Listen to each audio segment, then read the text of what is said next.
Hello, I'm Jesse McAnally. And I'm Andrew DeWolf. And I'm Brianna Jones. And welcome to Musicals with Cheese, a podcast where I try to get Andrew to like musical theater. And today, we have a wonderful special guest. I am so pumped about this. She's the host of It's Lit. She's a YouTuber. She's the associate editor of The Mary Sue. And she's also the prom truther, Princess Weeks. Someone's got to do it. Hi, guys. Thank you guys so much for having me. I'm so excited. Brie, add applause here. Like, everyone's applauding. Outstanding ovation. I'm so glad that you're joining us. And this is our last episode of 2020. We got to ring this out. Like, I mean, did you start with cats? Because what a way to do the year. I mean, like... I think we did, now that I think about it. It was a bad omen. I told Jess, if we do cats first, it's going to be like a plague or something. And here we are. And then... But you know what we got to do to honor, like, the end of 2020? Oh, God. We're going to have a prom? We're going to have a prom. We got to build a prom for everyone. Everyone. Yeah, Jess, but Andrew, you're not allowed to go. You're not allowed to go. It's just me, What? Princess, and Brianna. Like, you're not allowed. You can have your own little prom if you want to, Andrew. See, you're doing it all wrong. You're supposed to tell me that there is a prom, and then tell me that it's in the school gym, and then you go off to, like, some casino or do it there. Right, some lodge. Yeah, and then I walk into the school gym with all my friends, like James Corden and Ellen DeGeneres or whatever. And, Oh, God. And Jimmy Fallon. And Wow. Jimmy Kimmel. yeah, all my friends. All my talk show host friends. No one cast besides James Corden deserves that, okay? Like, that was cold. This week, we're talking about the prom. Cue the music, Brie. One thing you've taught me is how much people enjoy a show, and so you've got me debating how this whole night should go. Kids will be watching to see who every guest is, and so my only request is build a prom for everyone, show them all. It can be done if music blares. All right, now time for the history before we can go freeform. The Prom is a musical with music by Matthew Sklar and lyrics by Chad Begulin, with a book by Bob Martin and Chad Begulin. It premiered on Broadway November 15th of 2018 and ran for 309 regular performances and closed on August 11th of 2019. It was nominated for 6 Tonys and won none of them, Wow. sadly. And the plot of the musical is it follows 4 Broadway actors lamenting their days of fame as they travel to the conservative town of Edgewater, Indiana, to help a lesbian student banned from bringing her girlfriend to the high school prom. All right. So, Princess, you suggested this. Like, before the movie came out, you were like, I want to do the prom. So, what's your history with this show?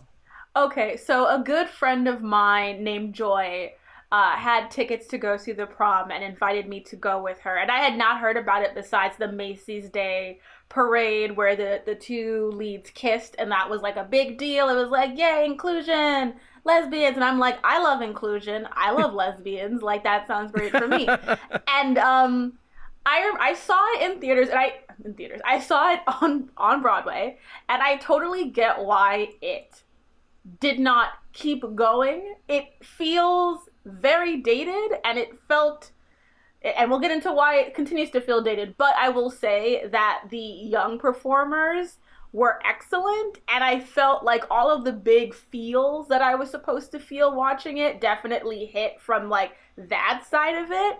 It is just, you have to really care about Broadway to get, like, a good third of the jokes. And even though I'm from New York City, I'm working class poor, so I wasn't going to Broadway all the time to know exactly what these awards were besides a Tony, and I know that winning 2 is a big deal, so I'm like, okay, good for you, Dee Dee, but it was fun. I enjoyed it for what it was, but I am not surprised it did not hit with audiences the way it thought it would. You see, Now, there's one way that working class poor people can see all these shows. I wonder if Netflix should get involved. The Library of Congress can just release it all, like, because they have copies of it everywhere. Oh, wouldn't that be great? But you're thinking the 3-dimensional chess while we're just still playing checkers over here. Yo ho, yo ho. A pirate's life for me. Oh, the way I saw Hamilton. Hamilton, you mean? Okay. Oh, the way that everyone saw Hamilton for the first 3 years it was on Broadway. I find this show fascinating. And also, I need to put a full disclosure statement out there. Yes, this show and the following movie was produced and brought to life by the person that runs the Broadway Podcast Network, which our show is on, Dori Berenstein. We love her to death. Doesn't affect what we're about to say at all. We just wanted to get that out there just so we have said it. We are not sponsored. We are not, I mean, we kind of are, We but are. also our But not by opinions the are show. not controlled. You cannot reign us. They know Your that. freedom of speech cannot be taken from you. Exactly. Yeah. This is Indiana. This is not America. This is Yeah, this musical isn't cheese, America. not America. All right, so I only watched this because the movie was coming out and Princess, you were obviously coming on, and I'm like, all right. And the morning that the movie premiered on Netflix, I watched the bootleg of The Prom on Broadway. And I loved it. I really loved it. And maybe it's because I didn't have to get dressed up and go to a theater and be like, oh, this is great. But it was fun. And when is the last time you saw a Broadway show that was just fun? Like Hairspray 1,000 years ago? There was nothing that outright offended me. And I'm in a minority there. There's a couple things that people have issues with, and rightfully so. And then the movie tries to fix them. But also they're there for a reason. In the show, they're not just pointless, they're to show character development. It's a fun show about people that do wrong and learn a lesson, and it gets emotionally palatable. You got a main character with a very well-described personality. It's good. It is high-quality content made by people that knew what they were doing. Is it gonna, win the Pulitzer? No, but come on, there's gotta be something that we can go to and just generally have a good time at. We can't have laughs galore in Hamilton. Right. I agree. And I think that you know how the Oscars love to make movies that validate Hollywood or criticize Hollywood, and they pat themselves on the back for that? I don't think the Tonys are there yet, because it was very much the musical equivalent of that of we're going to make fun of this weird Broadway musical culture where the celebrities are not as A-list as you would think, but they have big egos nonetheless. And turn that into a feel-good thing that people who go to Broadway can enjoy. And I think that that's something that's worth doing. And I think that, it can feel in 2020 so many of these messages are so detached from where we are. But the reality is for somebody out there, The Prom is what they needed to see to feel good about who they were. I feel like the messages are actually on point in a way. I think you have to kind of look at it like this is these rich liberals going to a small conservative town and then pretending that they're better than them in every way and not understanding them. And at first that absolutely fails and backfires in their face. But then they learn hey, we should actually reach out to these people. And then they end up changing the conservative town's mind in that way, which isn't necessarily so it's a fairy tale, you say. Yeah, isn't necessarily how the real world works, but I do think they don't change relevant. the town's opinion. They change the children's opinion, which I think can happen. That's kind of what I mean. Yeah, it's Big difference. by reaching out to the people and not pretending that they are better than them, which is what they do at first, and it fails miserably, because they're oh my goodness, the principal is about to change everyone's mind, and these, I guess we have to go over the plot, but they show up in the middle of it and ruin everything. All right, gun to your head, Andrew. What's the plot of The Prom? Sure. All right. So you have what is it, 4 or 5? I mean, there's two 4. There's two very famous in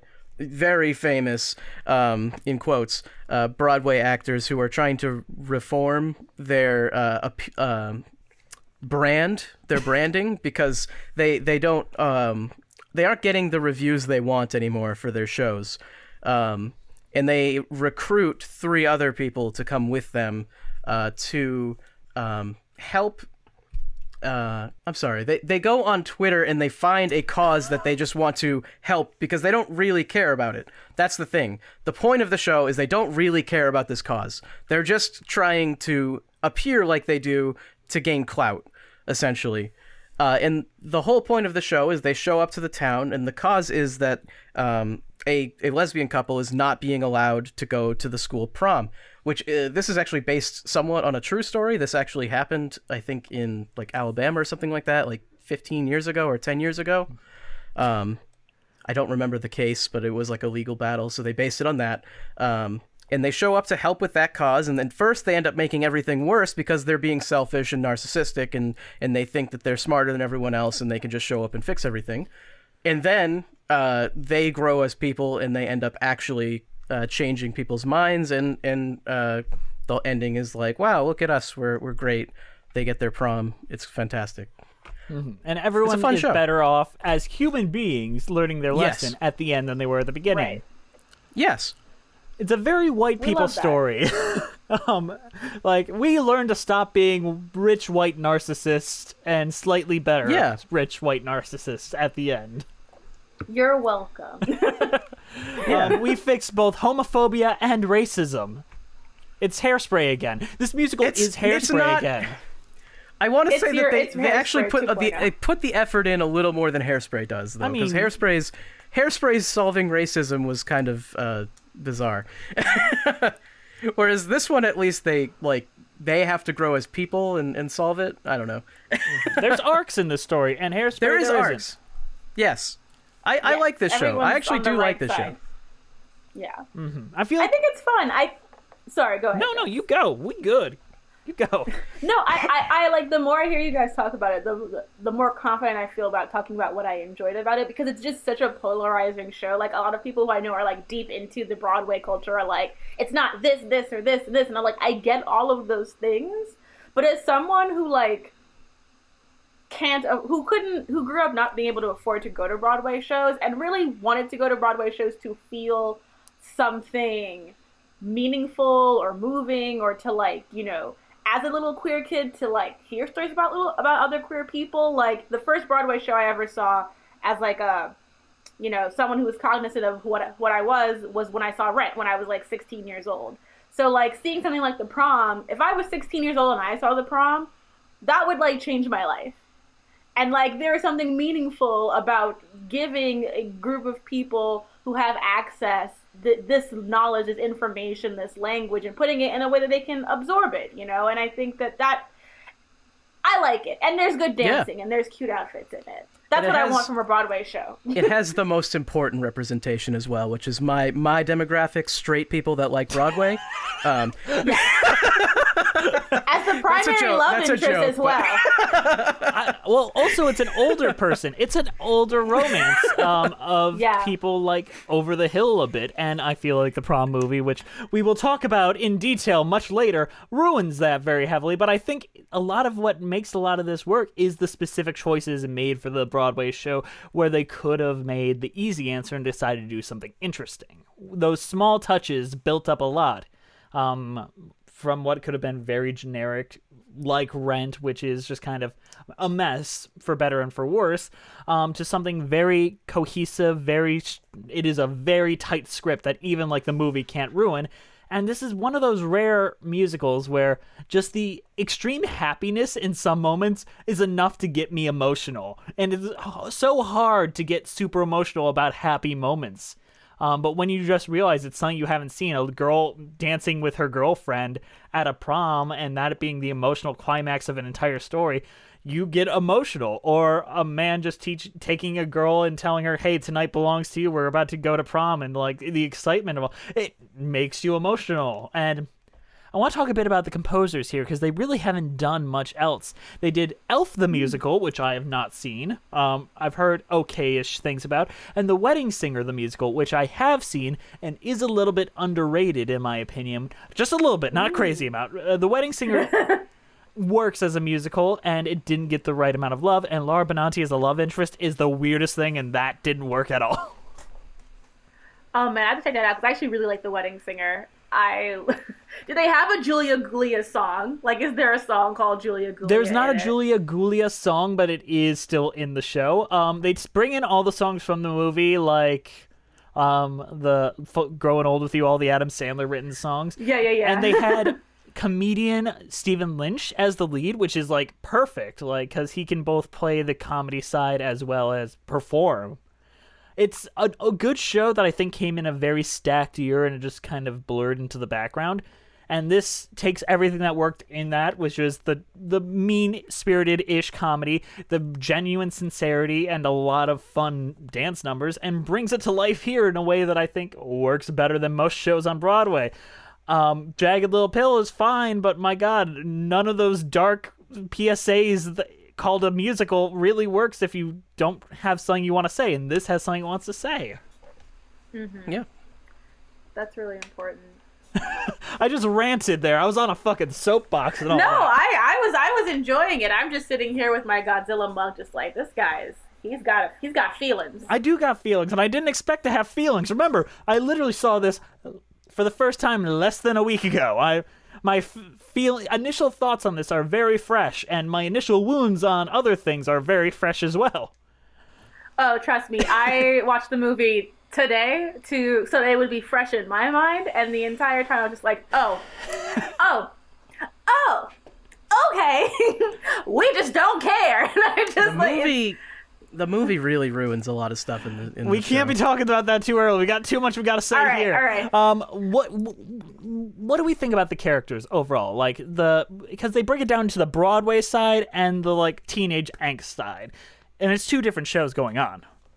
So I think that like the teen side to me is the part that I really enjoy. I like that Emma's kind of like a bitter, like little lesbian. I love that in the musical. If I remember, she was a more full-figured character too. She wasn't like a little petite thing, and I enjoyed that. I liked her short haircut.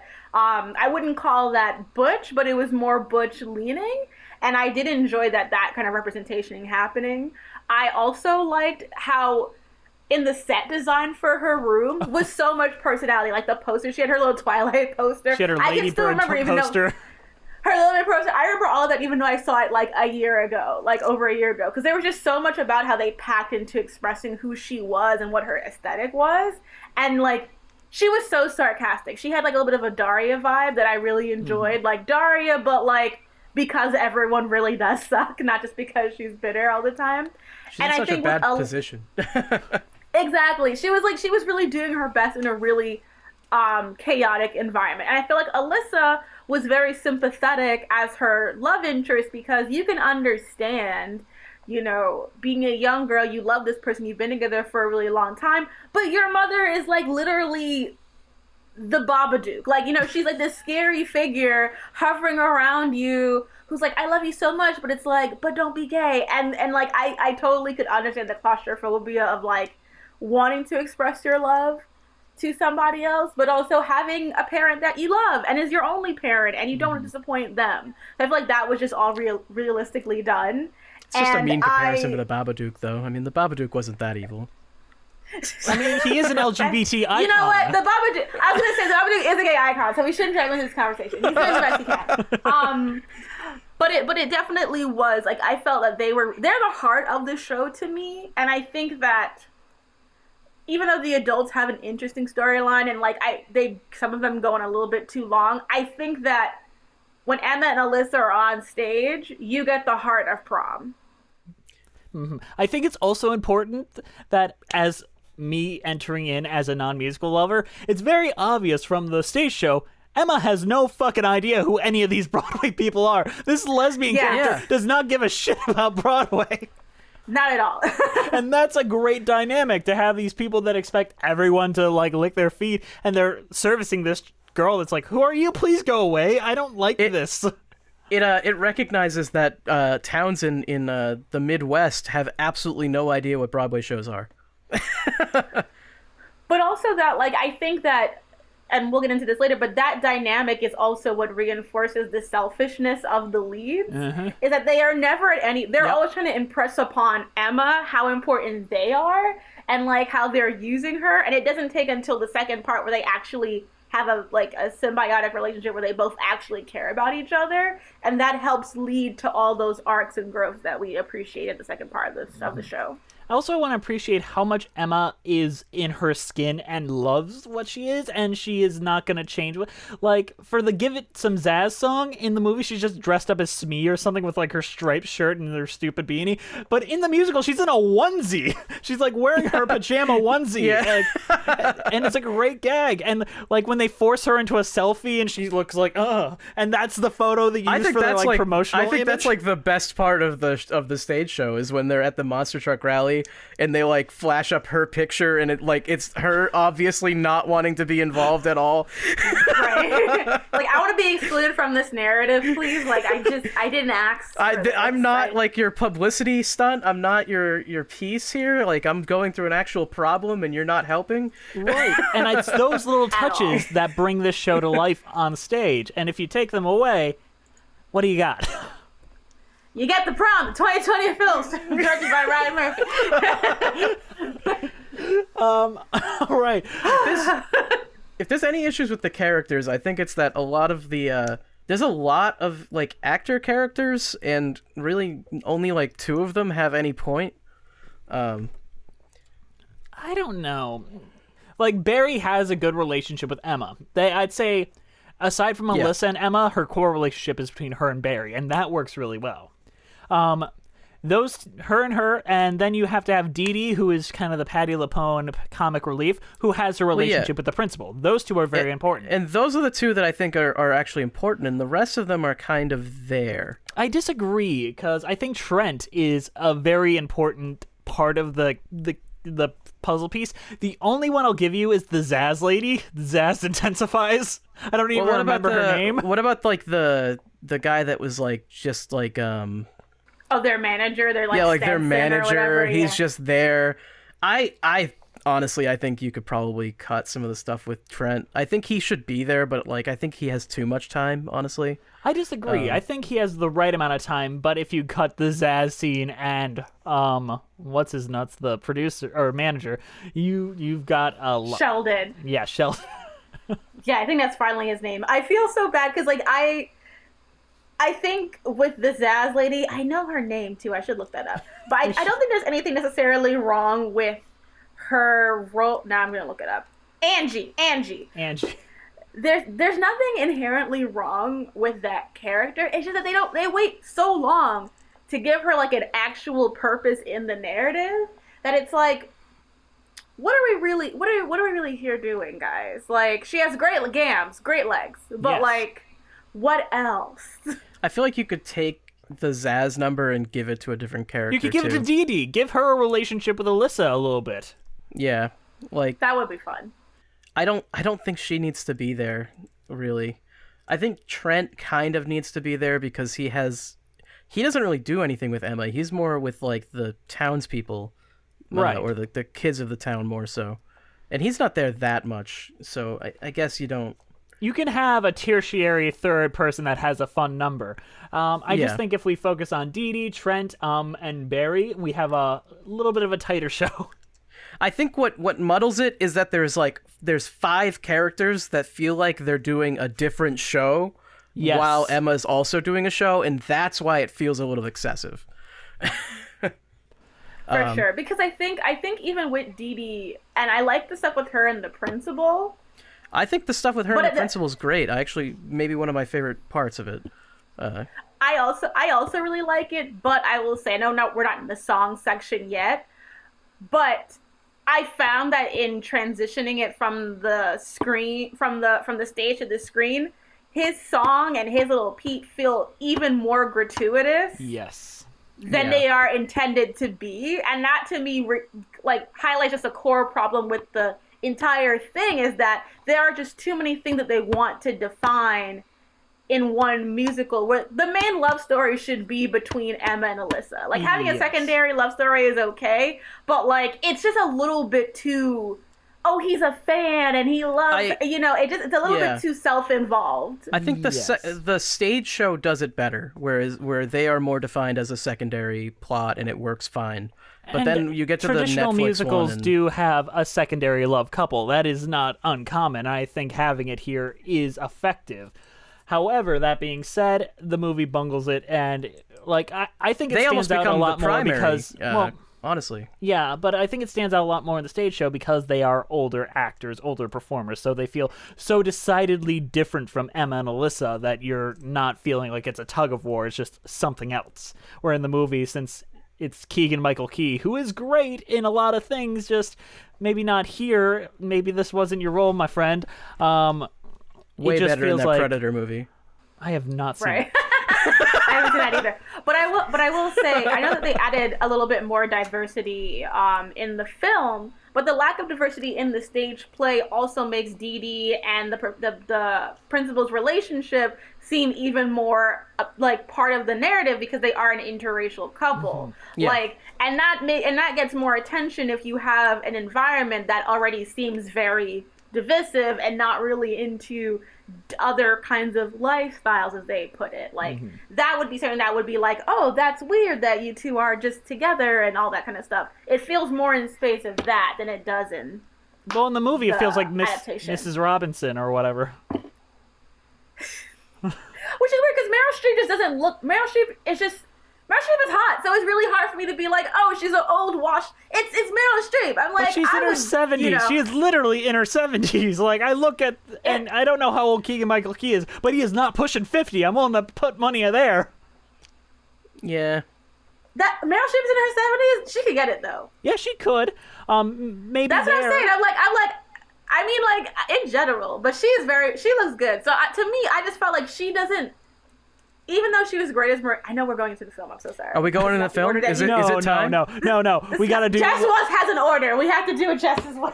Well, how about this? We're using this as a great transition to everyone's favorite segment of the show. It's where we compare our opinions with those of the New York theater critics when this show came out. It is time for Bree's Views, where Bree reads reviews from New York Times theater critics. Now, Andrew, what do you think Ben Brantley thought of this show? Oh. Where do you think he falls know. on the spectrum? It doesn't seem like a show he would like that much, but honestly, it also doesn't seem like a show he would like trash. So I'm gonna say he maybe gave it like mild praise. Okay, so let me frame this up before Bree swings this ball. He never reviewed it, so his segment is from a conversation he had with another critic of the New York Times theater department, Jesse Green, who did review it. So we're going to read a little bit of his review, but I want to take Ben Brantley's section of this. So Bree, take it away. Taking it away. For our listeners, also, my tongue is no longer stuck to a pole, and I have an eye now. Yes. That's important.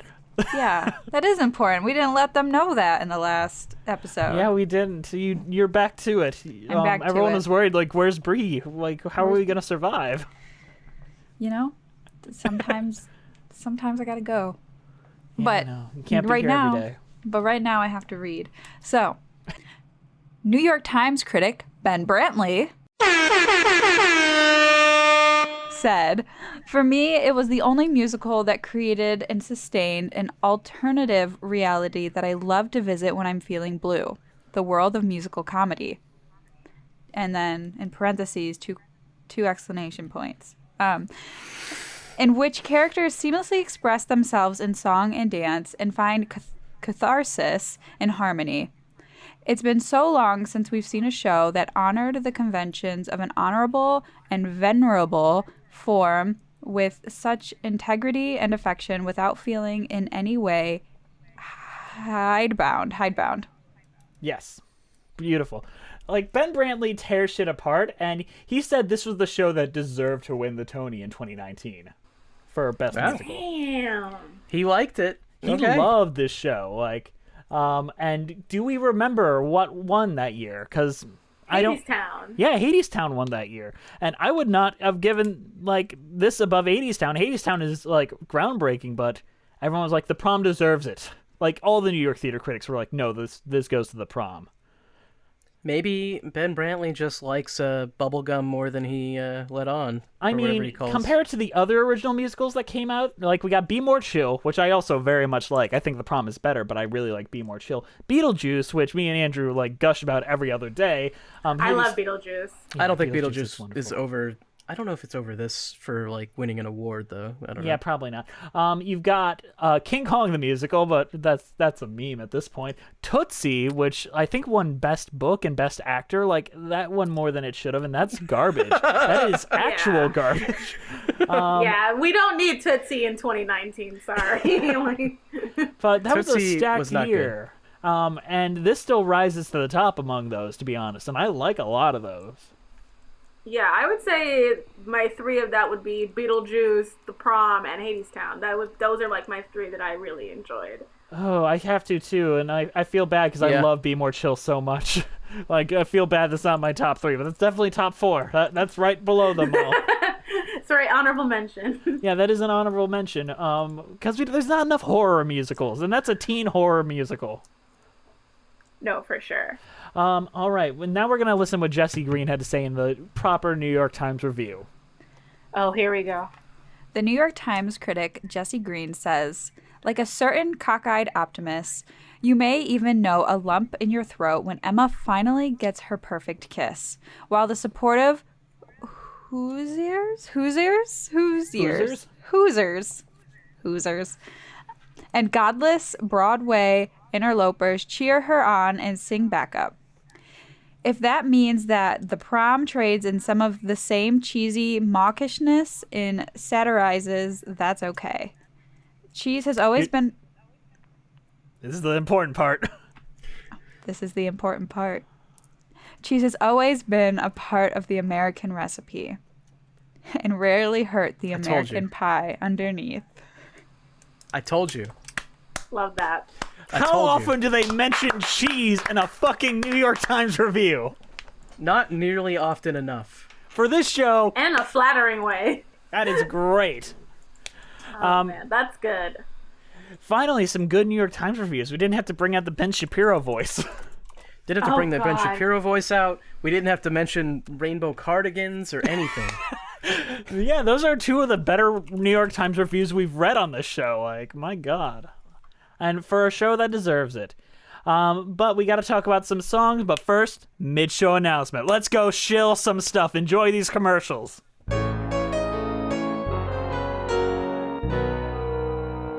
Hey guys, sorry to interrupt you in the middle of the show, but we've got a shill at you. Today's show is brought to you by the extremely kind donations by our donors over at Patreon. Andrew, what's Patreon? Patreon is where you can go if you'd like to support us and give us money. Jess did the hand thing for money. Give us money. You can get some extra content as well. We do. We have like a whole Fosse Verdon podcast on there. We've done a few episodes of Glee. We're on Muppets right now. And we do sporadic commentaries on whatever as well. So, lots of cool stuff. You have our full Grinch live stream there from when we did that. Oh yeah, the full Grinch live stream. That was a classic. And me and Andrew are planning to do a full Tony Awards live streams coming up in 2021, and you guys will have those entire video recordings at your disposal when those happen. That's going to be a lot of fun. We got some big things for Patreon in 2021. Yes. But our current patrons are Melissa Goldman, Terry Needleman, John Donnett, Max Lunig, Lily Eccles, Danielle Renix, Jess the Stampede, Ewan Cassidy, Taskier, Fire September, Monica Thoreau, Mina Maniri, Brent Black, Haley Murray, Allison Wonderland, B-Way Flicks, Nathaniel, Stacey Coombe, Joseph Evans Green, Carrie Ahern, Irigale Jouet Whiter, Cole Birchfield, Mary Lou Choquette, John Vanhouse, Holly Stistically, Russ Walker, Musical Hell, Emily Gracie, Andrew Van Barson, To Blam, Kyle Summers, Janae C., Kyle, Christina Francis, Felice A., Skylar, Liz Lim, Corey Wilmarth, Allison Steller, Nothing is Certain Except Beth and Taxes, Elizabeth, Thespian, Ren Cullen, Jamie Holland, Wait in the Wings, Lady Malvolia, Spectacle Machine, Jacob Stroop, Robert Benjamin, Rachel, Jessica Tubis, Billy Hefner, and Genevieve Hartnett. They give us a little extra financial support that helps us keep the lights on here at Musicals and Cheese and pay Bree's salary. So if you want to keep her here, just keep giving us money. We need more money. We always need more money, or else we're going to be poor, starving artists on the street. We'll be reenacting Rent in here, except it won't be performative poverty. It'll be actual poverty. So, also, you get a ton of fun perks, such as patron-only commentaries, our episodes a day earlier, even earlier, and a bunch of other stuff. Also, if you want to give us money in a less direct form, and you can get more out of it, buy our merch. Just go to musicalswithcheese.com and click the merch button, and we got like a Team Sondheim, Team Weber shirt. We've got our logos. We've got a lot of memes on there. President of the Jason Robert Brown fan club, Jason Robert Brown. We've got a lot of fun stuff there.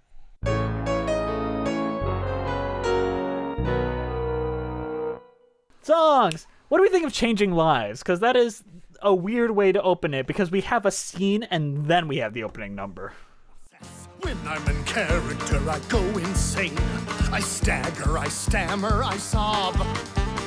I make the audiences feel my pain, and if they don't leave depressed, then I've not done my job. Each time I find a role like Eleanor, the artist inside of me thrives. I put on that wig and those prosthetic teeth, and know I'm changing lives. By the time I get tuberculosis in Act 2, Even the people who are dead inside will shout bravo on cue. I don't dislike it. It's the hardest part about talking about the music in this musical is that it has now been tainted for me. A little bit. And I'm trying to detach, but I do think that Changing Lives was a good way of setting up who our characters are. The gravitas to which they give themselves. Like, they really think that they're doing something here. And I think that it's a perfect way of introducing us to who they are, even though I think that it may not be the most musically strong of the score. Mm-hmm. Book, and it is etc.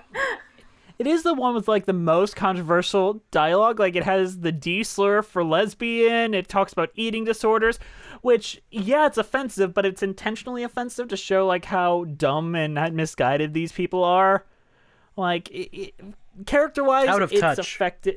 Yes, it is a character touch, but also it might trigger people, and that's not good. I don't like that. Mm-hmm. I think it's a great way of highlighting how, like, they're going to try and liberalize a society while they themselves engage in, like, slurs and demeaning ways that they, like, you know, like, they're like the big thing that happened in Indiana. I'm just like, they're like Michael Jackson, though he is problematic, like, was from Indiana. Like, a lot of things have happened in Indiana. It's not like the middle of nowhere. There's a song from a famous musical called Gary, Indiana. My God. I was just like, not to say nothing, like, this musical is very mean to Indiana, and I'm Yes, like, if it is. Indiana that, but I know it gave us Pence, but, like, there are other things that have come from Indiana. Indiana has gone through a lot of hard times. I mean, it's part of that Rust Belt where there's, like, no jobs left, and a lot of the communities are kind of just rotting away. So you gotta feel bad for that sort of area a little bit, and that's a lot of the reason why these areas feel resentment towards these type of big city folk, is because they think that these people are who is killing their communities, which isn't true. The people killing their communities is gigantic corporations that are moving all the jobs over to China, but they don't see that because they watch Fox News too much. Yeah.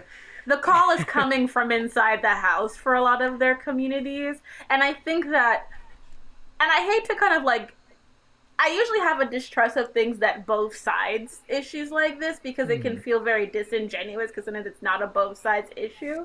But I think that the both side-ism is talking about how, like, celebrities have been taught to perform activism as a way of building their brand. And that is also something worth criticizing, because celebrities become the faces of these movements, like the Me Too movement, you know, everything going on with Black Lives Matter. And then when it comes out that they're not doing anything, it makes it seem as though these movements aren't really doing anything because they get so tied to celebrity. It's and almost I think not if you're giving both sides, it's more of like, hey, these people are wrong, but this, like, fake help that isn't really doing anything to improve their communities in any material way is why they aren't changing their minds. How the They're fuck like dare you? How dare you? Getting a bunch of celebrities together and singing Imagine into their phones is the most important thing we can do right now. Imagine there's no heaven. It's easy if you try. No hell below us.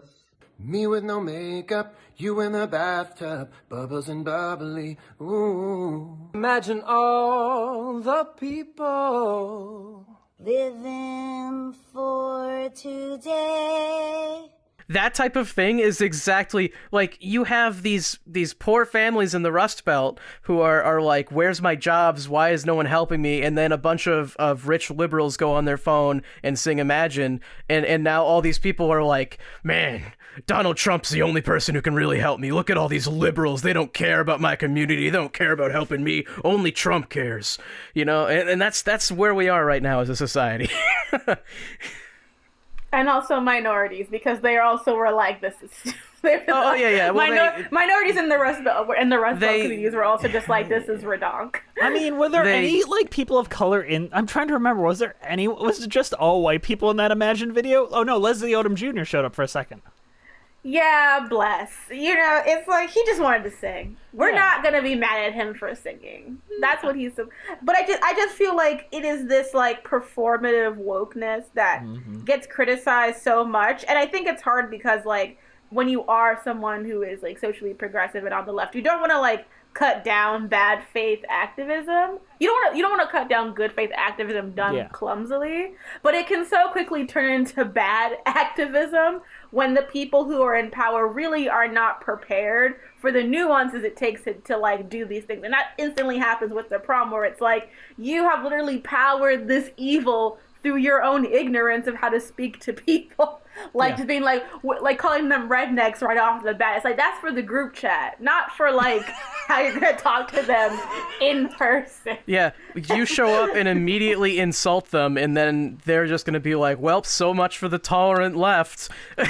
Yeah, exactly. They're like, I thought we're supposed to respect everybody's beliefs. And even though that's bullshit, it's also like, well, now you did it publicly, so now you look ridiculous. It's like, don't get caught out there. Delete your tweets. Like, you know, just like, it's really it's a fun opening number. Rednecks are working class too, okay? My God. All right, let's go on to Emma's I Want song, Just Breathe, which I love this song. This song is just, I love going back to like the lesbian subplot from this, because we will yo-yo a bit. Note to self, people suck in Indiana. Leave today, pray the Greyhound isn't full. Who knew asking out a girl to the prom would go over just like an atom bomb and make things much worse with your dad and mom? And who'd have ever thought that could be possible? Just breathe, Emma. Picture a beach with golden sand. Just breathe.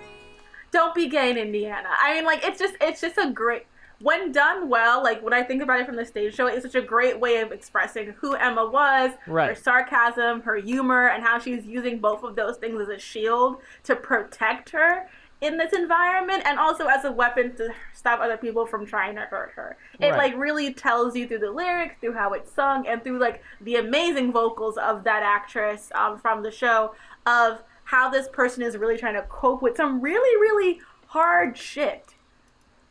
Yeah, and the fact is, it isn't easy. It isn't easy for her, and she is actively using coping mechanisms and jokes and all that. And that's what Just Breathe is her being like, I can't get angry, I can't let this bother me. And it's Caitlin Cunanan who played the role on Broadway, and she brought no one else could have played that like her. And I feel like she could have played in the movie, you know? It's not like they hired someone big and famous. It's not like fucking Willow Smith was in that role, though she could have done pretty good if I think about it now that I've spoken that into the world. We will get into all of that because choices were made that are very frustrating.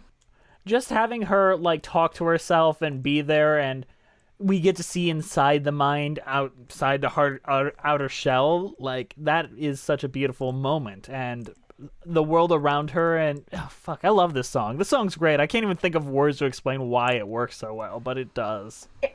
It's like a Disney song. It's like the Disney princess song where, like, I want adventure in the great wide somewhere. It's like, I just want to be who I am, and I'm tired of this provincial town telling me that I'm weird because I read books. Like, it's like that feeling in a song. It is, but it's also not specific. I love it when my I Want songs, it still feels very specific, but it isn't. If you actually look at what the lyrics are, it's like, yeah, don't be gay and it's an I don't like song more than I want a thing. It could have just been like, I just want to go to prom and do this, but it's not. It's like, I hate everything. Which reflects more of it's like who everything Emma around is. me suck. Yeah, everything around me sucks, but I'm gonna do the very best I can. Mm-hmm. Okay, I think we've wore that song. I really don't love talking about the Broadway people, to be honest. We can skip. I mean, this is. We don't have to do that. We can go right to I want to dance with you and be happy. I do want to talk briefly about "We Look to You," Mr. Hawkins' song about jerking Broadway off. You are the reason why we exist and love. Come on, we love Broadway. You, Patti LuPone, you're the reason why we all enjoy life. We look to you in good times and bad. The worlds you create make the real ones seem less sad. The curtain goes up, and every now and then it feels as if we're coming home again. Yes, coming home again. Yeah. This one doesn't need to be in the show. It deserves to be in the Broadway show, because it is pandering to the audience that will go to see it and all that. It's really adorable when you have an older man thinking about the old times of like Evita and all that. I like That's the character. I think it's fine in the Broadway show. They overdo it way too much in the thing we haven't talked about yet. Yes, the thing. Yes. And it's also, it's not to make it even more political, but it's very weird to have an old black man be like, we look to you, the mostly white stars of Broadway, to guide our lives and help us realize how to be and to be better than ourselves. I'm just like, this isn't an August Wilson play, sir. Like, it's like you're watching literally like, you watch a Sondheim musical and your entire life was changed, sir. You live in Indiana. Like, I know Mean Girls, the musical, changed my life. I mean, I got whipped into shape by Legally Blonde. And it's not like there aren't older black men that love musicals, but it just, the optics of it are so, they work on the Broadway setting because you're talking to that audience. But as soon as you transpose it out of it, it feels very like a hand job of a song, you know? Like a very, like, can I say that? Is that too much? Of course. Is it a lubed hand job or is it just a dry, come on, get this over with? It's very enthusiastic, but it isn't really getting the tempo right, so we're going to be here all day. So it's like we need to be in sync together so that this can end at a reasonable time for both of us, because we have other things to do. Dory Berenstein, put that on the poster! It's like a hand job, but one that's like not hitting the right places, so we're going to be here all day. Princess they'll just put out, it's like a hand job. You fill in how that makes you feel. I'm sorry to the patrons that I came here and I ruined everything with my coarse humor. What we literally what's the horrendous joke we just had like 2 weeks ago that like Brie had to cut out? Like we've had bad things. We've said much worse things on this show. Let's be very clear here. All right. We're very sick. I'm not done. I want to say one thing. Sure. One comment. Is it obvious that show was a white man in off-Broadway before it hit Broadway, and then suddenly a lot of characters suddenly got color to them? Alyssa was a white girl off-Broadway. The principal was a white man off-Broadway. There was no people of color in the... And then on Broadway, they just brought them on in and changed their race. I mean, that's not a bad thing to do, especially when they're very race neutral as characters. I would say there's nothing explicit. There is now lines. Maybe there should be, but there is lines now in the Broadway version that are explicit, which is like, "You're not my usual demographic. What, black? No, straight." Yeah. Yes. That was a funny line. I like that. I mean, I think one of the stronger things about Broadway and musical theater is that it can be color neutral, but I think when you do like a political a political comedy show, like who you include in it matters in terms of like how themes resonate with the general audience, because like it, like I just said, it is weird that he is a black man making this ode to a medium that is not inclusive towards people that look like him in general. I mean, it's getting better lately, like... It is getting better. Like, I just keep thinking about how much I love A Strange Loop and, like, how that is my favorite musical. I'm like, I could see me, like, talking to everyone in that musical about how much I love that musical like this man talks to Dee Dee. And next, let's go to Tonight Belongs to You, the Act 1 closer. Well, I hate to sound conceited, but the boys get overheated when I strike a pose or two like thus. And you have to hand it to me. I mean, even I would do me. Let's show the world tonight belongs to us. One thing's universal. Life's no dress rehearsal. Excuse me while I state the obvious. Tomorrow Belongs to Us? No. Oh, God! No! God, please, no! No! No! Is this in reference? Okay, is this in reference to that? I feel like it is. To Cabaret? I doubt it. Doesn't a Nazi sing that song? And then this song is about, like, they're singing Tonight Belongs to Us, and they set up this whole scheme where they get to go to the prom and she doesn't.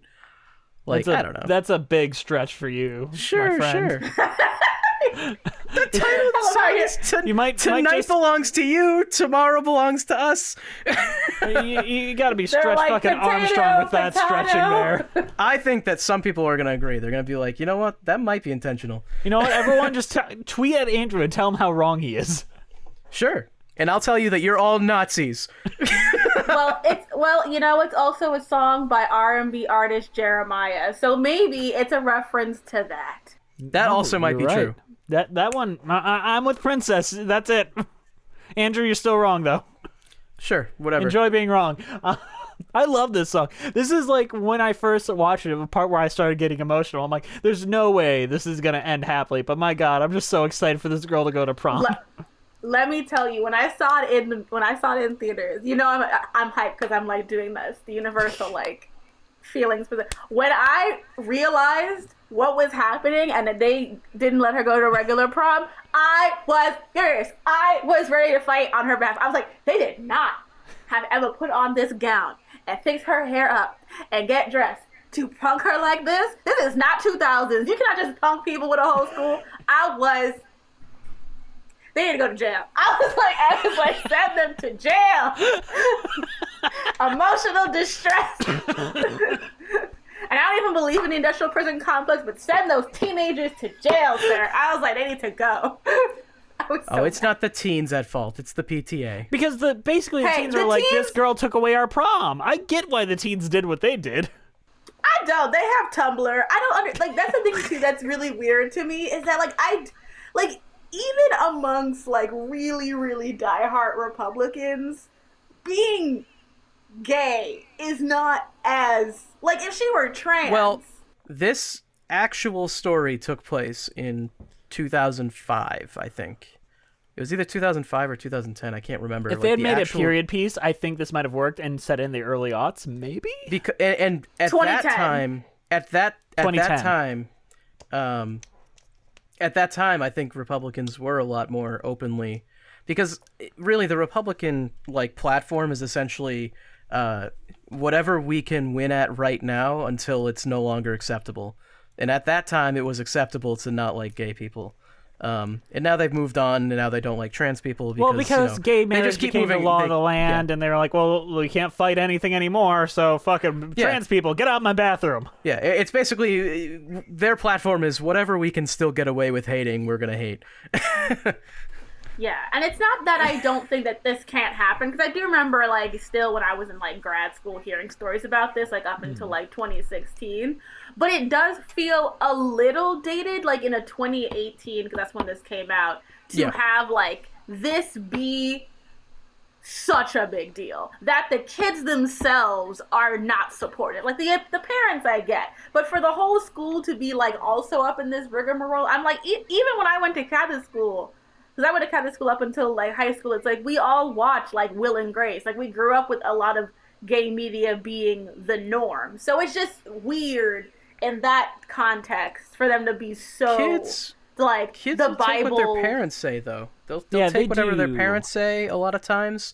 I think that in a smaller community like this, in the Rust Belt, I could see it happening. Andrew, what year did you graduate high school, just out of curiosity? 2012? I don't remember.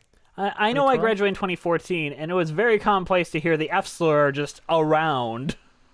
Which was Oh, yeah. For sure. Oh, absolutely. Oh, for sure. But I would say, like, even though that was the climate, because I graduated, what year did I graduate high school? Am I the oldest person here? Oh, God. I graduated high school in 2009. God, so I am the oldest person the here. sad part is you look the youngest out of all of us. We age so terribly. I don't know. If I shave this off, I victory. have a real baby face. If I shave I can this. tell that. you're I can lucky. actually tell that, Andrew, because you have like those curls, so you look very like a flaxen. I'm like Renaissance Annie. picture. I look like Annie. I remember like that still being a common thing to say, but it didn't necessarily reflect the way that people felt about. Like I can't think of it. If at my Catholic school there were like gay couples that the people knew about, and it wasn't like yay, but it was like, what are you gonna do? So for me, like in that environment, it's just hard for me to apply that somewhere else. And maybe you're right, Andrew, and like that's just how it would be in a different environment. It just seems in 2018 so much. But it is also a very small show. Like, there isn't that many characters when you really take it into the fullness. I went to high school in a small farming community in Saratoga Springs, New York. I can guarantee you there are enough kids at that school that would definitely not allow gay kids at their prom. It's a totally different environment when you're not like in like a city or something like that. I don't know where you went to school. I mean, I know Jess went to school in Detroit. Yeah, Detroit, that was still a big thing. Like, they wouldn't allow it's fine because you can't stop them when they're all going to school, but you could not bring a same-sex coupling to your school if they didn't go to your school. So let's say my boyfriend, quote-unquote, if I had one, went to a different school. I was not allowed to bring them. So you'd have to get one of your female friends to say they were their date. So that type of shit still went on in different ways. Yeah. Yeah. Because I went to college in upstate New York. I went to college at Casanova, so it's like 30 minutes outside of Syracuse. And I remember like we had like an all-female dorm, which was referred to as D Dungeon. And I remember, like, even though that was happening, at the same time, like, I felt comfortable being with my girlfriend there. So it's always, like, a disconnect of, like, how much uncomfortableness that you thought was acceptable to be in any environment. Because they're like, well, they're not, like, trying to attack me. So, progress, So I think also in that way, it's, like, a weird way of, like, what was your oppression looking like with your slightly conservative environment versus somebody else's? Right. And I feel like Detroit conservatism is a little different than, say, Indiana conservatism, where Detroit is a majority African-American, and there is a different kind of homophobia from African-American communities I've discovered than, say, the usual white homophobia in my, like, and I want to say one positive thing about the movie before we get there. Kerry Washington plays that very, very well in the movie. I thought she did very good in the movie. She was very good. And I will say, like, the thing that I always try to say when talking about, like, the differences between, like, the homophobia that exists within, like, the Black community versus in the white community is that, like, while of course it exists, the biggest difference you'll see is how it shows up politically. Yes. Like, it is not the same sort of political fever that you will see from, like, the evangelical white communities. And it's like, and I think even when the translation with Kerry Washington, to speak on that, like, when I came out to my mother, who was, like, like a progressive person, her biggest fear was what Kerry Washington says to Alyssa, is like, I don't want you to have a hard life. Yes. It's that added thing of like, I'm not upset at you being gay. I just am like, now you're going to be black and a woman and gay? It's like, you know, pick a struggle of my life, you know? And it's like, now you've picked all of them. Yes, so and I think that makes it interesting when you translate it and make Kerry Washington black rather than, make Alyssa's mother black rather than white. Yeah, they turned her black for the movie. They went full Robert Downey Jr. Kerry Washington. Kerry Washington was Ally McBeal the whole time. Don't tell me what I think. But wow, we went off track there, but it was a great discussion. I really wanted to talk about that line specifically because that line went over me like nothing in the Broadway show, because I was like, oh, it's a white woman just saying, I don't want you to have a hard life. It could have meant anything. But Kerry Washington saying that to her daughter and bringing 1,000 different other meanings to that, it like broke my heart. That is the one moment that worked a little better in the movie than it did in the Broadway show. Mm-hmm. For sure. And it's interesting because the actress who played Alyssa in The Prom, Isabel McCalla, I think is her name. Yeah. She's also, I believe, mixed race. I think her father is from Haiti, but she's very like lighter skinned in the so you might not be able to tell. So by making Kerry Washington the lead and explicitly adding that layer of blackness to it, you're adding like, this is a woman who like, in what is clearly a majority white environment, has become the head of the PTA, has this like very straightened hair, like hair must be straight, you know, like, you know, that has a whole other context as well. So you are seeing her dealing with like, we have to be the most put together, the most successful. We have to be twice as good, which goes back to when Kerry Washington was on Scandal. She was definitely channeling her Scandal era in this. And so when she says that, you feel the weight of like, I'm going to have, like, my daughter, the only other black person in this movie besides the principal and me, is going to be an out lesbian. What kind of life is she going to have? When I know how I feel about this and I love her, how are other people going to treat my child? Right. Like, and we see Emma, her parents disowned her. Yeah, that was that in the musical, the Broadway show, or was that a movie original? I remember it being on the stage show, I'm pretty sure. It wasn't nearly as brought up as it was in the movie. Like, it wasn't They said that she was forced out of the house, though, and they said that the grandmother was where she was living. Mm-hmm. Yeah.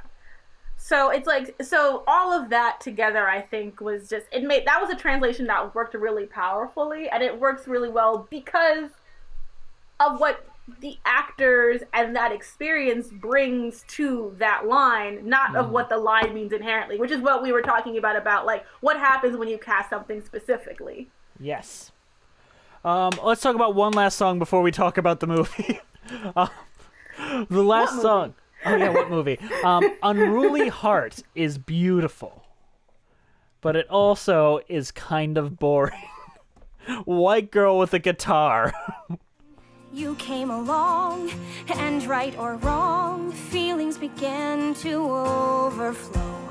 We had to hide, thinking that no one else could know. And not having you near me was where I drew the line.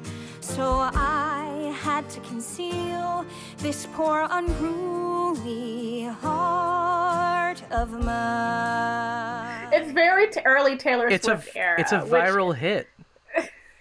I believe it. It was teardrops on my guitar. It was giving me, you know, B-list Carly Rae Jepsen. Yep. And that's my queen, so that's not shade. It was very B-size acoustic white girl guitar. And you know what? For some people, that's a sweet spot. I think if she had a banjo, it would have been stronger. It would have been queerer. Team banjo. Ukulele. It should have been folksier. They just made it a little bit too acoustic. Give her a lute. Yeah. Lute? I think give her a cello if we want to really elevate it, like a good cello beat. I think the guitar had enough stickers on it that it was folksy. So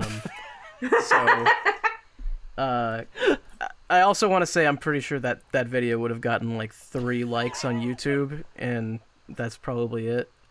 I don't know. If Patty LuPone retweeted it. It might get more. Oh, okay, never mind. well, I would say I just think it's fine, and I think that I remember feeling more impacted by it on the stage show because it just had this like quiet intimacy to it. The flashing to everyone crying while they were singing it reminded me of.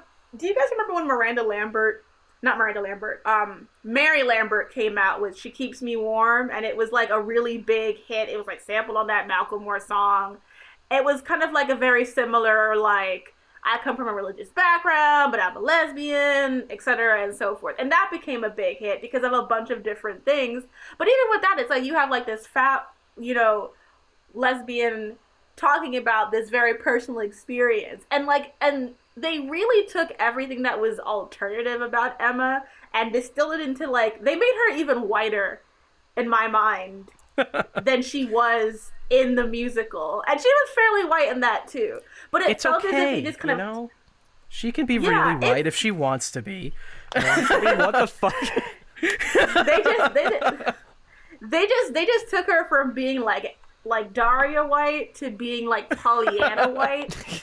And I just felt like this was a transition that I felt made the song less impactful. Like if it had been like a Daria White, butchy, chubby girl singing that song, it would just hit different than having a very generically beautiful, slim woman singing it. And it's like I get it, sis. I'm sad for you. All right, so let's go on. The movie. James Corden is the most boring white person I've ever seen. Bree, play the trailer. We have come to this community on behalf of a young girl. I just want to go to prom like any other kid. All opposed.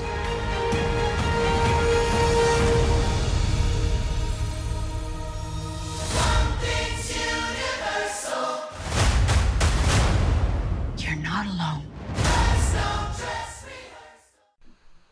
All right. James Corden is terrible, though. He was listen, this movie, all right, so as soon as I turned this on, in my mind's eye, I was just like, first of all, I know in my spirit that Ryan Murphy wanted to have the Abby character played by Gwyneth Paltrow. I don't know what she was doing that he couldn't have gotten her for that role, but I know that Nicole Kidman was not the one that he was like, that's the person, because this is not even a role for her. She does good with it, though. She does good with it because it's Nicole. She can do anything. But does this role deserve her legs? No, it does not. Second point. If they were gonna make Dee Dee not look her age, well, because Meryl Streep, as I said, beautiful pores, smooth as hell, should have got someone who can carry on the diva role. Because from the very beginning, Dee Dee just feels totally placid and boring. I was like, should have been Vanessa Williams. Should have been brave enough to cast 2 black people in this, because Vanessa Williams would have been excellent as Dee Dee. She'd have been able to play that character so well. Still would have been younger, but if you already decided you're gonna do K. Michael Peel or whatever, that's fine. And James Corden. Can he Cats stop? didn't ruin you enough. Can he stop? Has it? Is there any way to stop him? Why? I spent all this time disliking Josh Gad that I have allowed James Corden to go over my head. But I'm going to fix that right now. Why? And also... Josh Gad has range, at least. I won't disagree, but I'm not going to confirm that either. Because him and I have beef. But to me, it was like... The way that Corden plays gay in this movie is so obnoxious. People have said it's homophobic. It's not homophobic. It's annoying. He's annoying. He's annoying at every single drop of this film. And the actress they got to play Emma, while she can sing, she is smiling through every trauma like she has she has a therapist on loop. Like she has a permanent my parents thing kicked in me out her of the head. house. Yay! Like she just has a safe space built into a part of her brain where she can't feel anymore because she's just smiling through everything, doing bad. I was like, just breathe, everyone hates me. She's breaking up with her girlfriend of a year and a half, and she's just like, I just can't do this anymore. I can't do this anymore. What do you mean you didn't know about it? I had just embarrassed myself for the rest of my life. Oh my god! Like the breakup scene. Like the breakup scene was so embarrassing to me. I'm like, are you laughing? I'm like, are you laughing through this? It was like, meanwhile, the actress playing Alyssa is doing her best. Ariana DeBose, she's fucking great. She was doing so much work, and I'm just like, she even gave us some good tears. And I'm like, I'm so sorry that you had to work opposite this, because this is violently too much. And then when Michael Peele, I keep thinking about the show he was on with Jordan Peele. When he sang that song, I had to fast forward through bits of it, because I was like, oh, this is going... Secondhand embarrassment. It's not gonna end. They showed him walk into it, watching Meryl Streep wear outfits and wigs, and I'm like, oh my god, like, what's happening? And I was in awe of how they managed to make something that I thought was so quaint and so fun and so sweet feel like the longest bout of indigestion that I've had, like, visually consuming a piece of media. And I just thought, at least the lesbians will make me happy. But then she won't stop smiling, and so I can't even enjoy that. You're because laughing? I can't even get the you got drama sent to the that wrong prom and you're laughing? And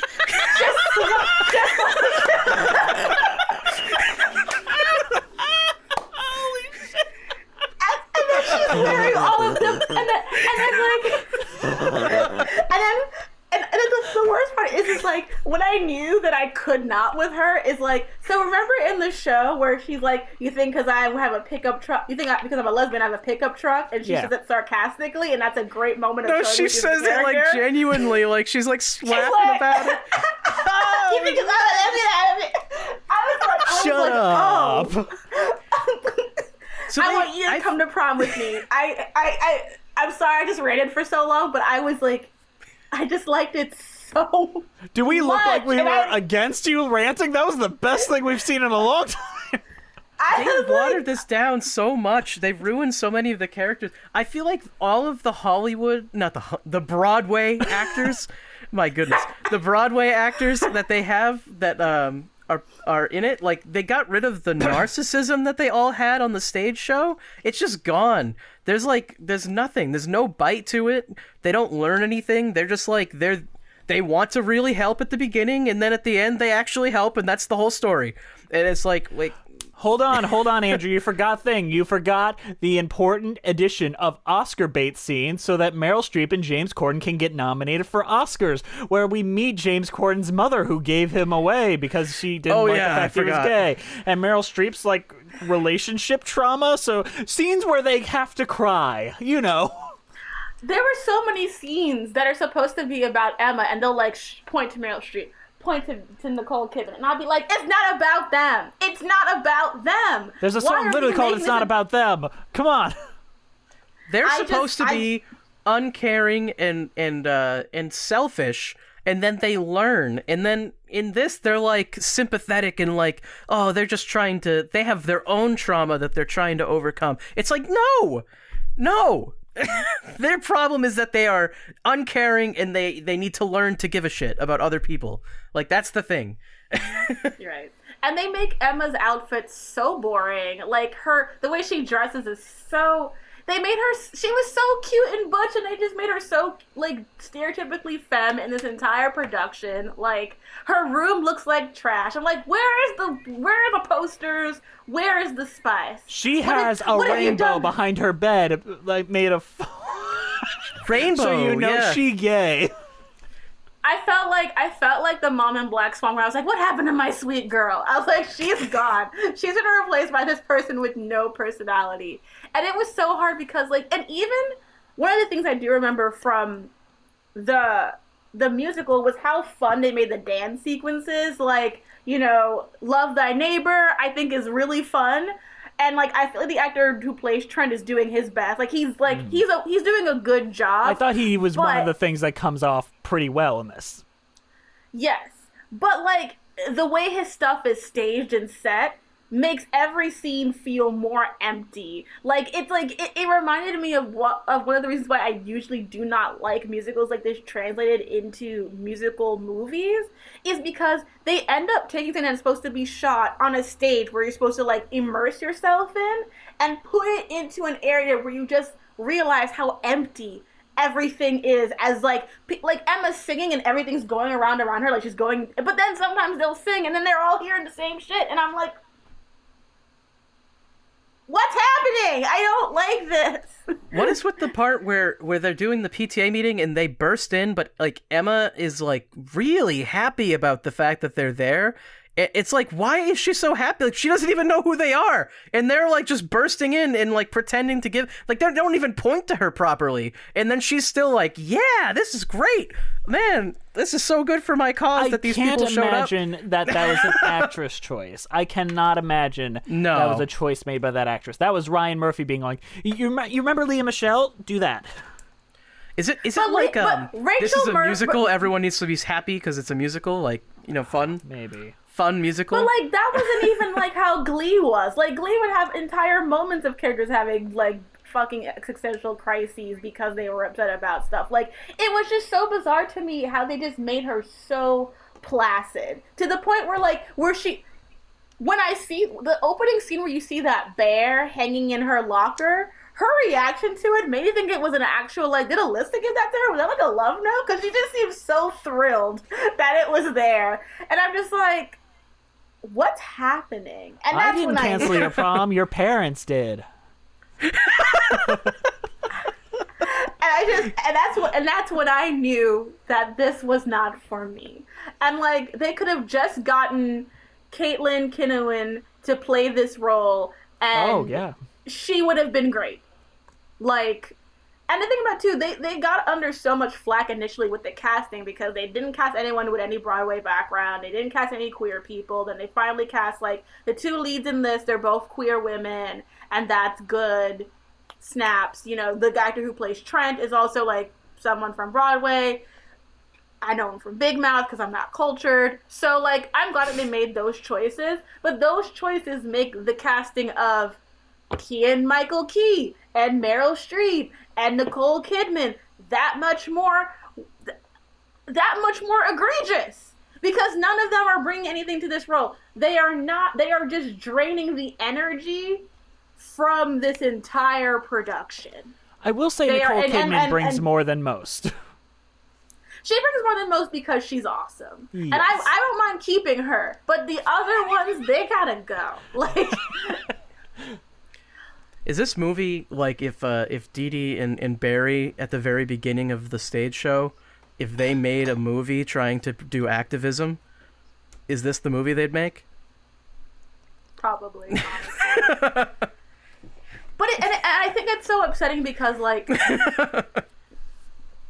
just even in the opening scene where like Meryl Streep can be meaner than this, because Dee Dee was mean. Dee Dee was a jerk. Absolutely. And, like, it's played so further down. I was like, you were Miranda Priestley. Where is that? Like, there's the part where she's at Applebee's and like the people come over to talk to her, and in the stage show she is like snappy with them and like, get out of my face, you're uncultured, you don't know who I am. In the movie though, they come up and they're mean to her and she's just like sitting there. And it's like, she's like, oh, I'm trying my best, you know. Yeah, it's like, what is happening? Why is she so nice? And even when she's like, I've never done this before, tell me about yourself. It sounds flirty and not like, oh, I'm a narcissist, but I actually care what you have to say for once. Like, it's like all these choices just feel more like Ryan Murphy trying to be very nice to his stars. When, like, the biggest thing everyone said about this musical, even people who liked it, was like, you don't need as much of the adults. We like the children. And he was like, you know what? More adults. Can I make this? This is my statement on Ryan Murphy. I have no proof of this, but this is my assessment psychologically based on what I saw in the movie. He cannot relate to anyone that would not see Broadway stars and come in their pants. He's like, what? Why wouldn't you? They're fucking great. Like, he cannot put his mind into the mind of anyone that wouldn't think these characters are amazing and wonderful. And I think that's his problem. He's like, no, we got to shoot them perfectly. They're wonderful characters. They're coming to save the day. What are you talking about? Yeah, it's like he missed the point of the whole show. But that's the thing that's so weird to me, because he's done stuff like Popular. He's done, even like the better parts of Glee are not like this. Not exactly. Like, I don't think that he's, like, I don't worship him. I like some of the stuff he's done, but like, I've seen him do interesting things. Like, I just wonder if the audience for this is much, much younger than the Broadway audience that it was written for. Because honestly, there are things about this that feel like it's made for teenagers. Like, straight up teenagers. And I think the stage show would appeal to teenagers, though. I feel like what they did. I think that the stage show would appeal to everyone and teenagers, but I feel like certain choices were made that made it feel almost like a Disney Channel series, like a Disney Channel show. Like, that felt like an extended episode of Glee, but not a good one. Yes.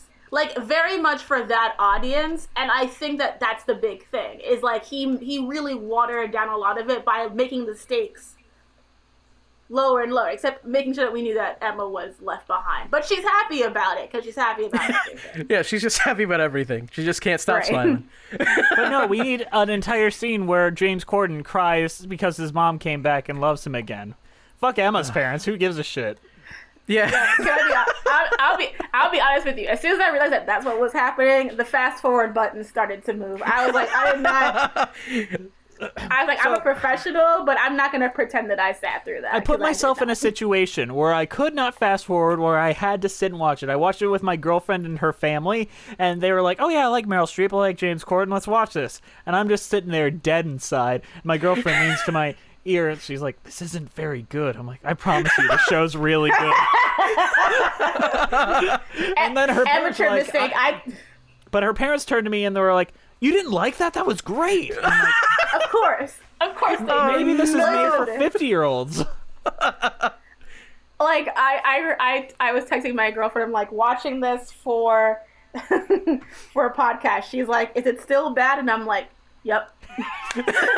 and she's just in here like watching Ted Lasso again. I'm like, God, you're so much smarter than me. I love you so much, because like that was the better choice. Watch Ted Lasso, kids. It's good for you. I've been dying to watch it. Do you recommend it?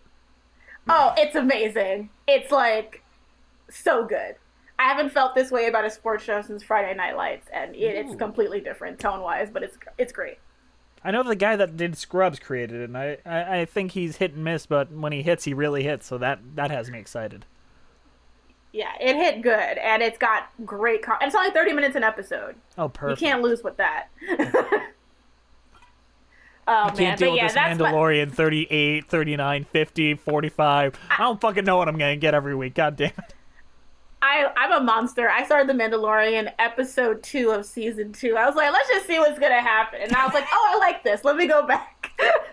Because I'm a monster. That's fine. But you know what we got to ask? We're an hour and 28 minutes in. What is your overall thoughts on the Prom and your cheese rating? I'm going to let Andrew go first so we can set up the cheese rating. I think the stage show is actually really good, and I enjoyed it quite a bit. I definitely recommend it. I think the movie does it a very poor disservice. I don't think the movie is the worst musical movie I've seen recently, though, because, I mean, Cats still exists, and you really can't top that. Although this left me more dead inside than Cats, I'll say that. They ruined something that was better. Like, I feel like Cats, like, couldn't be that great, whereas this could have been pretty good. But yeah, I definitely recommend it if you can see the stage show, you know, out on Broadway with all the theaters closed and nothing playing. You should definitely go check it out. I don't know. It's good though. I'm gonna give it farmer's cheese because I feel like that's a little bit appropriate. I guess I don't know. Is there farms in Indiana? I feel like there's farms where I live, and I related to it, so. All right, Princess, you're up. You know, I really enjoyed the stage show. I thought that it was sweet and kind, and I thought that if I, even myself as a grown-up gay at that time, if I had been a baby gay, I know it would have really, like, hit that emotional center for me. I think that it had a lot of really important things to say, and it used its space accordingly, and I think that that is what makes the travesty of the Netflix movies so offensive, because there was so much potential there, and there was stuff that could have genuinely been improved. You know, some good budget for the outfits. But I think when I think about the best version of a non-Broadway version of The Prom, I think of like a John Waters movie. I think it's something without music, but more just like a really great soundtrack and this quiet story of like the farce of these adults coming to help this child and having no way to. There are ways to adapt The Prom, and this was not it. And instead I had to watch what could have been a very meaningful way of sharing this piece of art with people who could have never seen their Broadway performance. It just became pure government cheese. Just you can eat it, and sometimes that's all you got, because this is America and Indiana. So I'm gonna say it's an unfortunate block of government cheese. You know, it's there. You can put have it on a Wahlburger if you want. Yeah, but by God, I hope you can upgrade soon to at least some Kraft slices. Damn, we found something below Kraft slices. Princess, you're wonderful. Brianna, how did you like our debate and our talk? I don't know, was it a debate? How did you like our talk about the prom? I thought your discussion was great. Talking about the prom reminded me of the fact that I went to prom, and don't tell anybody, but I won prom queen. We have a cool kid among us? Damn. What? Not cool. Never thought I'd see the day. We got a real Alyssa Green down First is here. the worst. Second is the best. What?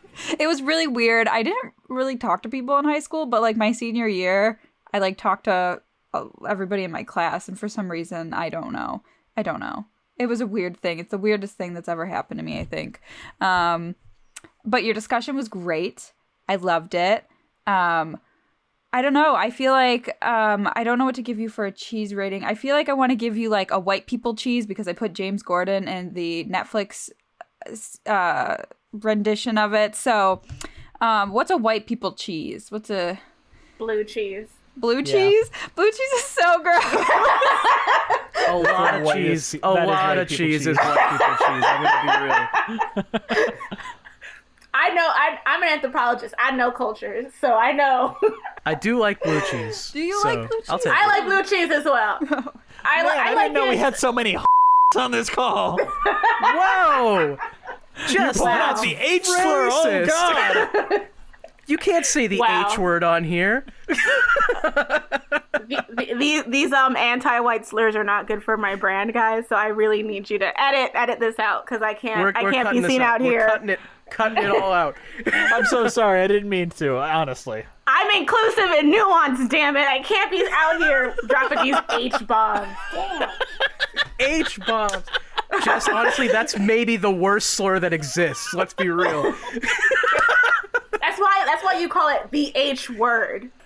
I love the prom. It was so much fun. It has been a great experience bringing it into my life. It will be in my rotation of songs I listen to at the gym. Like, it is so wonderful. And it's weird to have like happy emotions and get a little weepy from that. And not many musicals really successfully do that.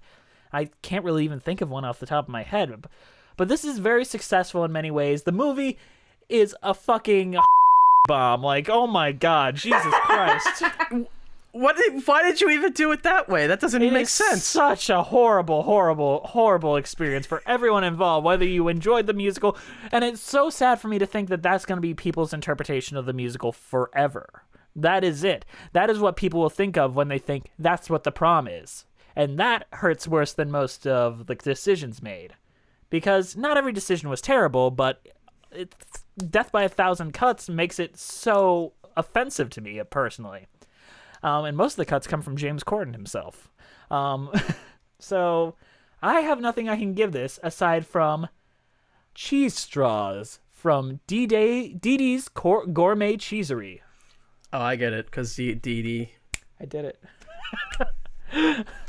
Princess. Bro, that's cringe. You were so great. Princess, thank you for joining us. I hope you'll come back again. You were a wonderful discussion. You were a great, great guest. I'm so glad that you guys tolerated me and would want to tolerate me again. This was so much fun. No, Thank you for we're letting glad me that be my anyone trashiest can self. tolerate us. Honestly, we're so glad anyone tolerates us. Yeah, I'm sorry about them. It's okay. I listen to Flyleaf. I'm cool. I actually listen to Flyleaf, so Flyleaf is great. Are you making fun of me now? Flyleaf is great. Thank you, Queen. Yeah, Flyleaf The prom is great. queen and princess get each other. Exactly, so I think that they're dare. Flyleaf white, Andrew. What is Flyleaf? I am Evanescence white. Thank you very much. I refuse. Okay. I like Evanescence. They're fun. Sometimes Nightwish white, but that depends on the Ooh, day. I'm always Nightwish white. They're great. I've been listening to a lot of folk music. I'm cool. Just wake me up inside. All right, Princess, you've got a lot of things on the internet. I want you to promote them all out there because they're all so great, and we recommend them as well. Thank you. I'm on Twitter at Weeks Princess. My last name is spelled Weekes. I talk about all kinds of stuff: Magic the Gathering, feminism, Ted Lasso, Pokemon, Digimon, Akira. I have a YouTube channel where I talk about nerdy things and pop culture and literature called Melina Pendulum. I've had it forever, and we're going to be talking about redemption arcs and why a lot of them are bad, actually. And I Really? also co-host Wow. It's a Lit. Yeah, we're going to talk about Darth Vader a little bit. I know. Me. Talking Darth about Vader Darth never Vader. gets redeemed. Let's just No, clean up. no, that's exactly. The wolf gets it. He does not get redeemed. He does one nice thing. He does one nice thing, and then we're supposed to pretend that he didn't commit genocide. Like, come on. It's like on it's his like own praising. daughter's planet. It's like praising Hitler for shooting himself. It's like, come on. At least he spared us a trial. I hope that line sneaks its way into your video, please. I will literally link to this and be like, this is a moment I shared with two of my favorite new whites. We're new whites, Andrew. We're the favorite new whites. Yeah, and I don't know rare. if I like the term new white. That kind of. It's like new It's Coke, NU. Andrew. It's like No, new it's right, but like. Don't worry, it's NU whites, so it's fine. Oh, so like new It's like new metal, like new metal. Exactly. Sick. Exactly. Sick. Yeah. This episode's never gonna end. We just love talking to Princess so much. I'm so sorry. That's it. Thank you guys so much for having me. Don't watch The Prom, but if you do, I hope that you enjoy some of it and are nice to a gay person. Yeah, movies that have people being nice to gay people. I'm down for that. Thank you guys for listening to the show. We love you so much. Follow us on iTunes, Spotify, Stitcher at Musicals with Cheese. We're on Twitter at Cheesy Musicals, Patreon Musicals with Cheese, Instagram Musicals with Cheese. Where we have a Patreon-only podcast currently talking about the Muppets. Hopefully we're wrapping that up soon. There's a lot of good things coming. We got a lot of cool shit coming in 2021. We got a lot of live streams coming on. I think we might even invite Princess to, if she's willing, to our Patreon get-together on New Year's Day. Ooh. If she's interested.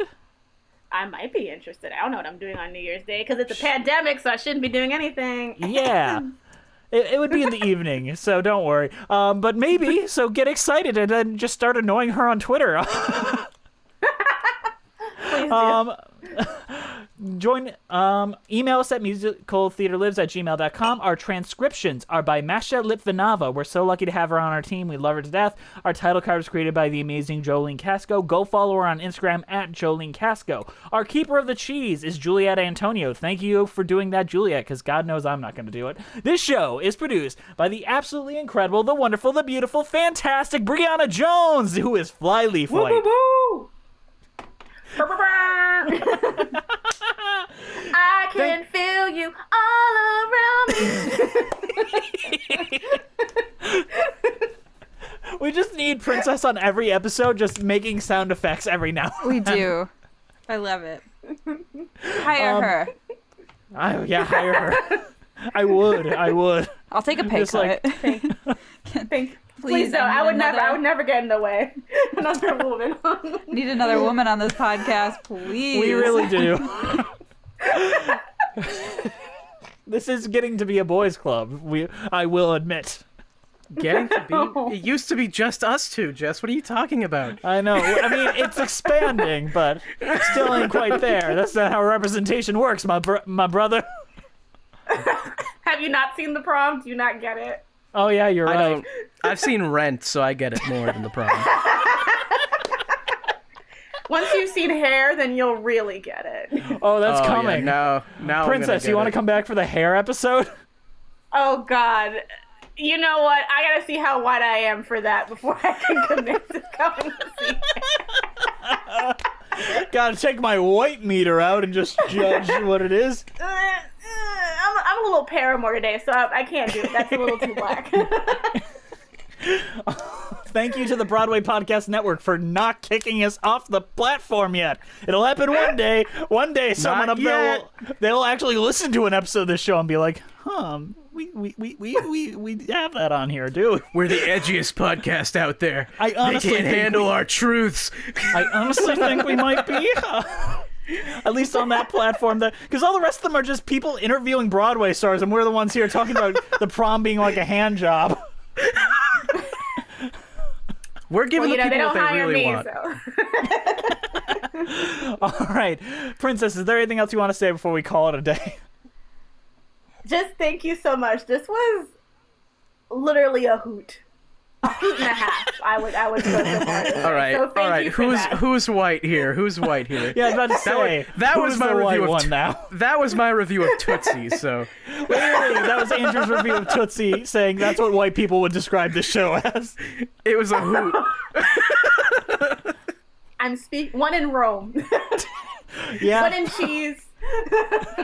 All right, there's nothing that can top that. We'll see you next time on Musicals with Cheese.